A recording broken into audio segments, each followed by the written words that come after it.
Mirko Crocop's kick force is said to be the strongest in the sport history, and it is 2,703 pounds. Just imagine what happens to the brain when Croat's leg hits the head. The level of damage received can only be argued by listening to Tyrone Woodley's track. In and out of love, in and out of love with you. Falling in and out of love, in and out of love with you. During his fighting career, Mirko caused a lot of pain to his opponents, and many of them were brutally knocked out. But there were fighters who were hurt specially, and in today's episode we'll recall the 5 most severe cases when Mirko's merciless high kicks got their target.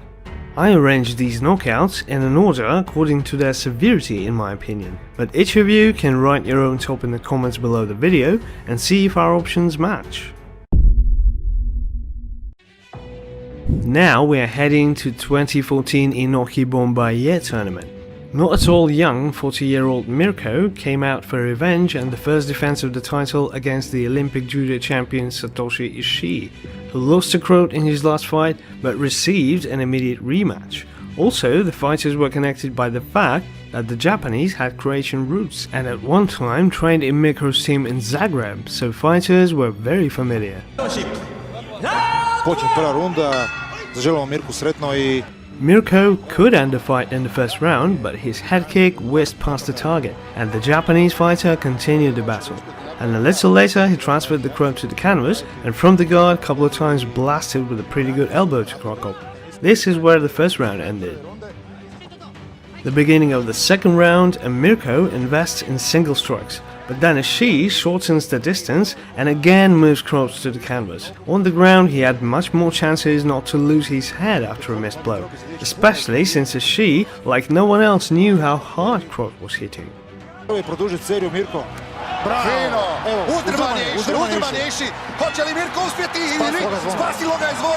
At the last minute of the second round, Mirko caught the moment and disassembled the Japanese as a Lego. First an accurate uppercut and then a funeral head kick, after which the opponent swam and finishing off became of no need. The result of the fight, a knockout from Croat in the second round and the 5th place in our top.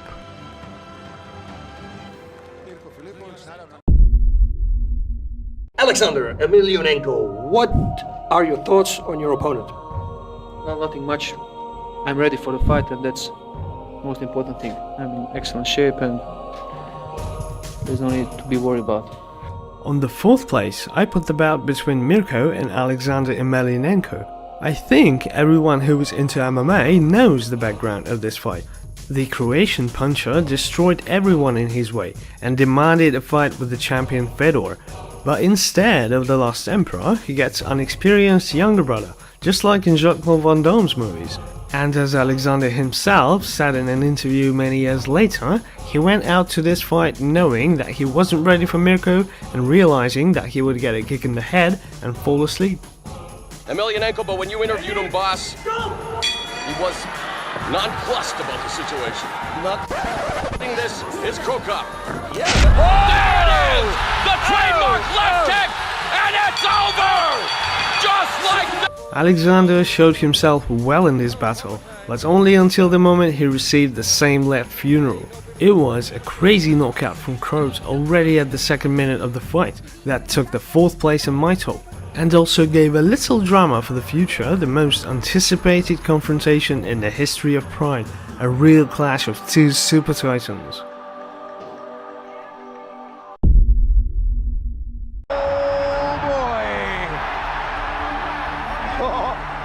I stated earlier in the evening.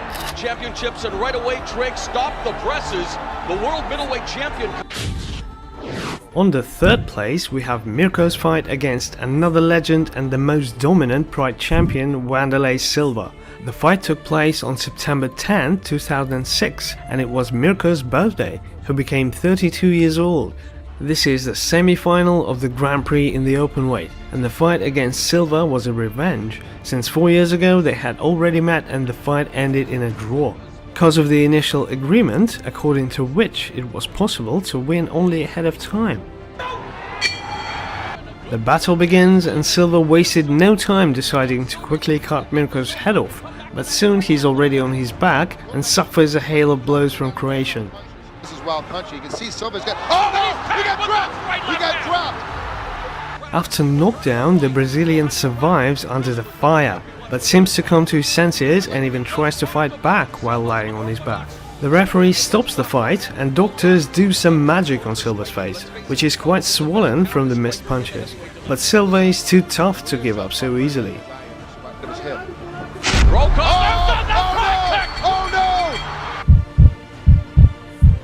Wandalay worked as the first number and flew at Mirko with a series of blows, but then Croat responded with his warhead to the head, after which Silva collapsed as if switched off, and this knockout was awarded by the Knockout of the Year in Pride in 2006. That evening, Crocop fought another fight. It was a Grand Prix final, and also in the first round he stopped Josh Barnett, becoming the champion of the tournament. And after that, always cool Crocop burst into tears and said that this was the best day in his life.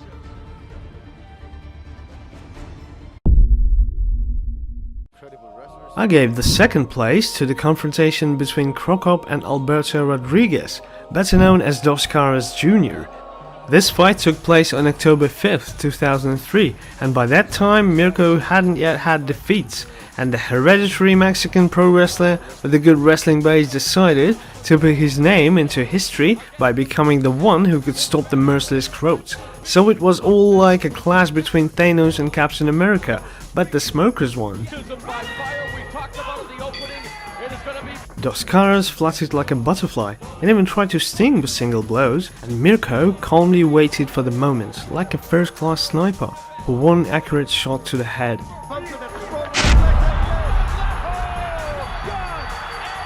"46 seconds of the first round and Crocop's leg overtakes the head of Dos Caras, after which he falls as if clipped, and the fight is over. In this battle, a miracle didn't happen, and Crocop won a confident and solid victory. And Dos Caras once again lost in pride to Kazuhiro Nakamura and went to minor leagues to beat unknown fighters. See you next month in my title fight against the Nenko Feather. Thank you. And you heard it right there. The first place on my hit parade is occupied by the clash of two bright kickboxers, knockout master Mirko Crocop and the legend of the 90s, the king of one evening tournaments, Igor Shevchenko.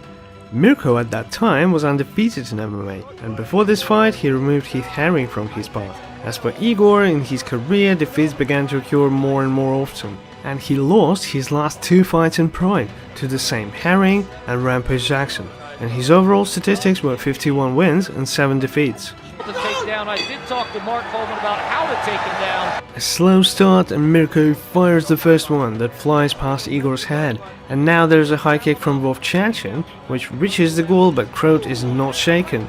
Left, some blood. Oh, high kick and down goes Igor. He is out. It was just a deadly shot in the head from a Crocop. Igor fell into a knockout without a chance of salvation, and there was no talk of any finishing moves. After such hits, they usually don't get up on their own. Well, after this bright victory by knockout, which was recognized as a knockout of 2003 and Pride, Mirko challenged Fedor, who was watching all this in the forefront, and after a few years this super fight took place. Next fight will be title fight against the champion, Nenko Feather. Well, lastly, let's remember one more non-standard situation, not quite typical for the battles of the Croat. After Pride, Mirko moved to UFC and won his debut fight. In the second fight at UFC 70, he met the Jiu-Jitsu black belt Gabriel Gonzaga for the place of the main contender for the title, which was owned by Randy Couture. Looks tentative though.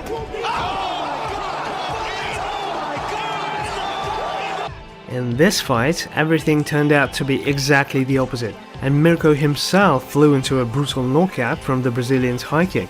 While falling, Croat tore his knee tendon and injured his ankle, so 1 hit, 2 injuries, and Gonzaga got the knockout of the evening bonus. Although this confrontation wasn't over, and after 8 years, Croat took revenge and beat Gabriel. What do you think of my knockouts order? Do you agree with everything? Or there are places that you would arrange differently? Write your opinions in the comments. If you liked my video, like and subscribe. There are many more interesting things to come.